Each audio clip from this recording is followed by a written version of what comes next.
So this one's a very interesting one, and this one's new to me as well. I've only just been looking into this in the last couple of weeks. Now, I didn't know much about alter egos, but I noticed something about myself recently and it got me looking. And it doesn't take a genius to work out why I'm doing this and what my alter ego is. It's King D, and how I am in front of this camera, that's not me in the real world, not quite. This is a version of me.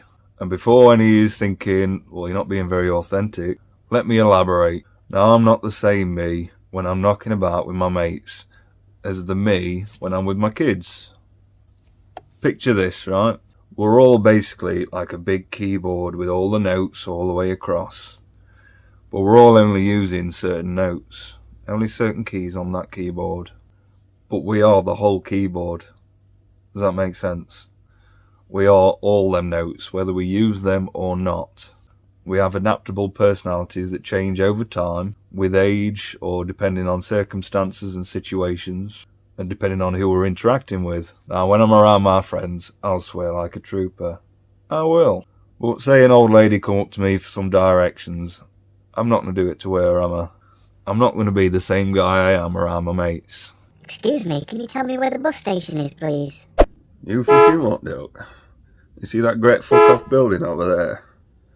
The one that says bus station in giant letters. It's fucking there, you daft cunt. Now go enjoy your bus journey, you bus wanker. Fuck it, hell. Do you see what I mean? King D back with another one, and this video's called Create an Alter Ego. So where was I? So yeah, King D is my alter ego. And what I found recently was the King D you see on this screen right now was bleeding out into my regular life. He was coming out more and more into my everyday life. I was finding him turning up on dates, which I found very interesting. I'd be sat there, I could just feel him coming out, and all of a sudden I'm King D, which isn't exactly a bad thing. And that's what got me looking into this as well, because I didn't know much about alter egos till been doing a bit of digging recently. So why would you want to create an alter ego? Great question. Well, we've all got a version of ourselves in our heads, and it's probably been built from your life experiences. It's basically been molded by the world around us. Now, call it bad luck, call it what you like, but from an early age, growing up, and maybe a lot of you can relate to this as well, it was a series of events that made me develop this really negative self-image of myself. One where I didn't really feel good enough, and I'd carry myself that way too. I had no confidence growing up as a child or as a teenager. And of course, if I'm carrying myself like I've got no confidence in this, that and the other, and that I don't feel good enough, people would start treating you like that, which then enforces this self-belief that you're not good enough, or that I wasn't good enough. So obviously with that self-belief, the further down the line, I'm just feeding it with more. And then I truly believe I'm not somebody that's good enough. And the power of self-belief and what you believe in yourself cannot be underestimated. It can't. And clearly it was a load of shit. I am good enough. We all are. So if you're watching this right now and you feel like you're not good enough, you are. It's just your self-image that needs fixing. It's not you. Life's just beating you up, and you just got this belief that, and it is just a belief, it's not real. You, like I said, you're this keyboard full of all these notes. Confidence is in there as well. That's there. You're just not using it because you don't feel like you can. So you need to fix your self-image, and a great way to do that is with an alter ego. A brand new personality that has not been beaten down by the world, and one that you've created yourself. So if you're thinking about this character of yours, this alter ego that you're going to become, what traits has that person got? What traits do you admire? What kind of traits do you wish you had? Give them to your alter ego. And another reason why we might want to create an alter ego is to overcome a situation. So like the confidence and the negative belief, it could be a situation you're in where you need to become somebody else. Because your belief, again, your self-belief is, I can't overcome this situation, but this character can. And I'll give you an example. Any fans of Breaking Bad? Walter White. Now, he had an alter ego, and that was Heisenberg. Do you really think Walter White was capable of doing all the things that he did throughout that show? I don't think so. He was a very timid man, and he took everyone's shit, didn't he? That kind of man was not going to survive in that world he'd found himself in. But Heisenberg, on the other hand, he was a savage. He demanded respect, and he was capable of anything. Now, I know Heisenberg isn't exactly a good role model, and I know he's a fictional character as well. So let's look at real people then, shall we? Maybe that wasn't the best example. Now let's look at the boxing world, eh? Because there's loads there. And why? Because they're tackling great obstacles against fighting men that are the best in the world at what they do. They need this alter ego to achieve it. So let's look at some off the top of my head. We've got Tyson Fury, the Gypsy King, Deontay Wilder, the Bronze Bomber.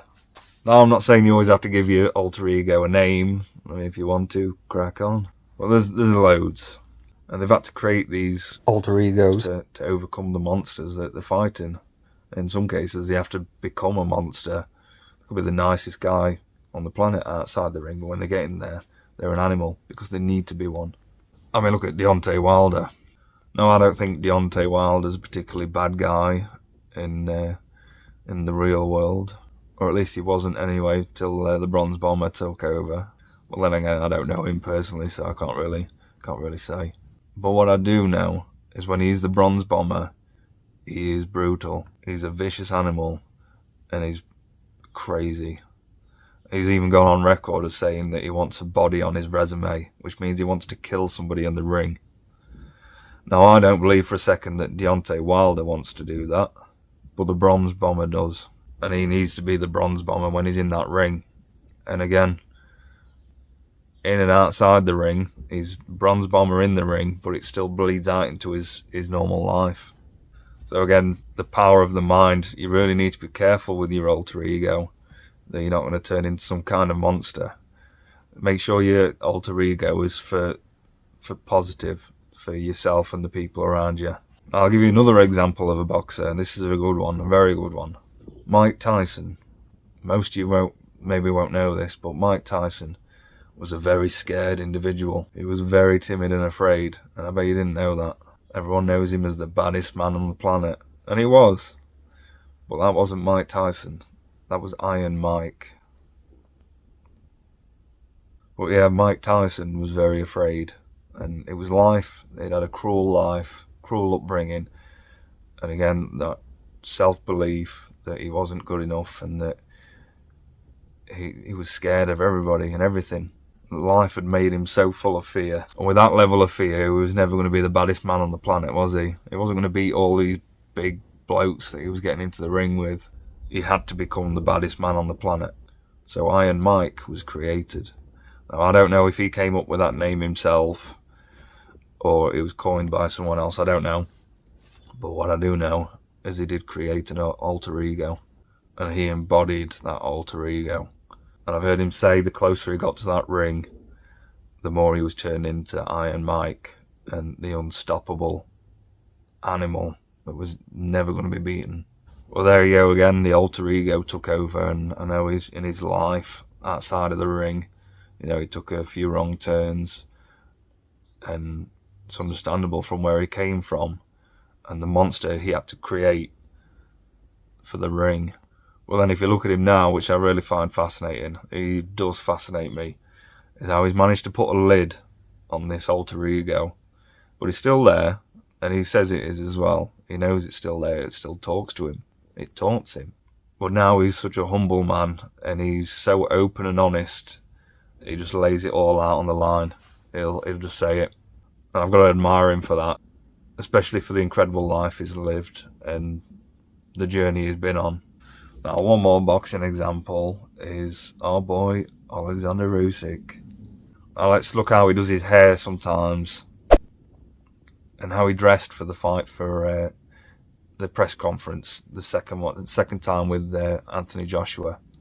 He was embodying the ancestors, the Kazakh warriors which were his ancestors from Ukraine. These formidable warriors, he was embodying that by dressing, having his hair that way, putting himself in that mindset of this warrior, the Kazakh warrior. And I bring this one up because, like Heisenberg with the hat, sometimes, it could be, how does your character dress? How does this alter ego dress? Maybe you might want to dress differently, you know what I mean?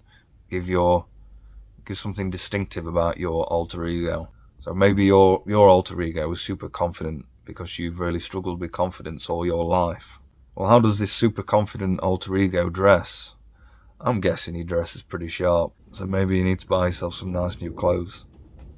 Something that fits well and looks smart. And as soon as you stick that on, you feel like the man. You feel like your alter ego. You stick that on and all of a sudden... Yeah, I'm in now. So what I want you to do, if you need to pause the video, crack on. I want you to get a pen and paper, and I want you to write down the traits that you want for your alter ego. What traits do you really admire, that you really want for yourself? Write them all down. How would he dress? How would he react to certain situations? How does he talk to people? How does he walk? What motivates them? Now, in order to embody this person, this alter ego, you need to think, what would it be like to be them? Really put yourself in that person's shoes, this alter ego's shoes, and then embody it, be it. And I do think the dress, what you're wearing, is a big factor in that. Look at Peter Parker when he becomes Spider-Man, sticks the outfit on. Peter Parker couldn't get a girlfriend. Spider-Man's saving the whole city. The power of the mind cannot be underestimated. I can't stress that enough. It's surprising how much it can adapt and change. And whatever negative self-belief you have of yourself, it can be changed. That negative belief you have of yourself isn't you. Like I said, you are this keyboard full of all these notes. There's a lot of positive stuff on there that you just haven't unlocked yet. Well, you can be all these things. The power of imagination is unreal, and you can imagine whatever you can imagine this character, this alter ego being.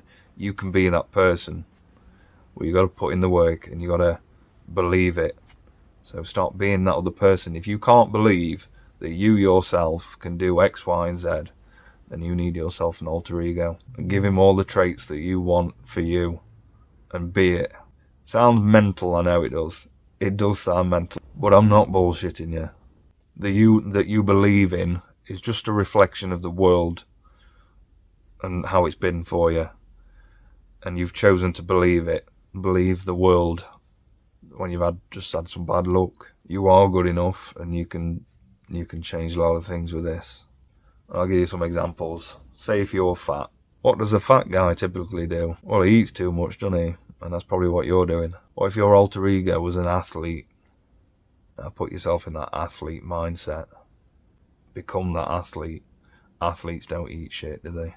An athlete makes sacrifices. An athlete doesn't overindulge, and he doesn't consume crap food that's going to make him feel like crap. Now getting back to me, King D. Now I can sometimes feel like giving up. I can. I'm human. Well, then I put my King D head on, and King D ain't giving up. King D never gives up. King D has a purpose that he must stay true to. The old me wants to sit in front of the TV, kill some brain cells, and eat shit. Well, King D wants to make a difference. King D leads by example. King D wants to save the generation of men of today, and he ain't going to do that sitting watching the telly, eating shit food. King D isn't going to stop because he feels like it. King D is relentless. No matter how tired King D is after working and going to the gym, King D's going to spend hours editing these videos and writing them up, writing notes and recording them, even when he can't be arsed.